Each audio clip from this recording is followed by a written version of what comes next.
Bienvenue dans cet épisode de la minute de partage. Nous allons dans ce cas pratique aujourd'hui utiliser un outil, l'outil HPing3 qui nous permettra donc de pouvoir utiliser des commandes ou bien paramétrer certains éléments afin de déployer donc une technique évasive qui nous permettra de faire du scanning sur un système cible sans toutefois générer ou bien créer des alertes au niveau des équipements IDS, IPS ou firewall mis en place et activés au sein de notre système cible.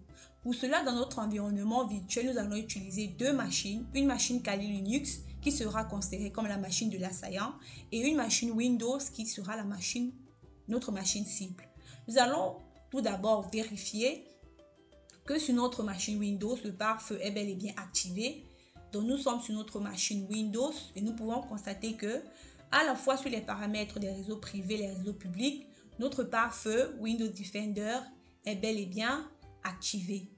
Nous allons donc switcher sur la machine Kali Linux pour donc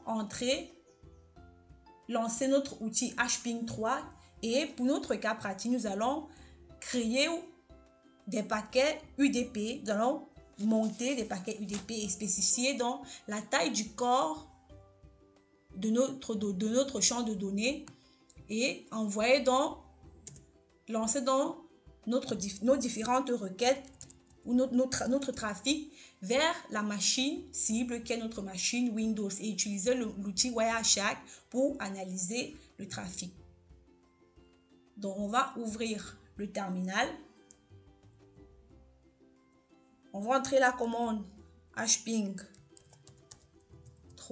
On va ensuite entrer l'adresse IP de la machine Windows 192.16.81.101.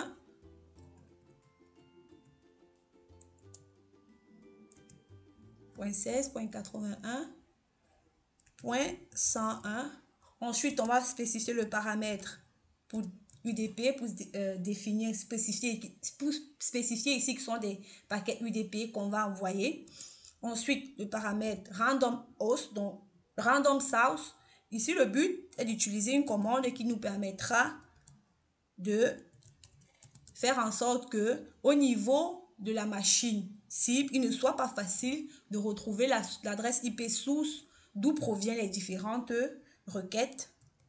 Donc, les sources ici seront prises de manière aléatoire, envoyées de manière aléatoire vers la machine cible. Donc, on spécifie la taille du corps de données. On a mis une valeur de 500. On va ensuite valider et on va switcher sur la machine Windows. On va ouvrir notre outil Wireshark et on va lancer dans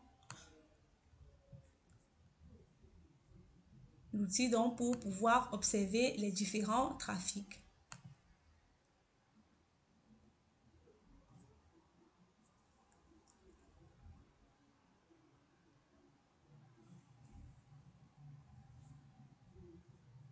Ok, voilà, nous pouvons observer déjà, ok, nous pouvons mettre pause ici et remarquer que les différentes requêtes UDP envoyées vers l'adresse IP 172.16.80.101, nous remarquerons ici que les sources, à chaque fois l'adresse IP de la source, elle change.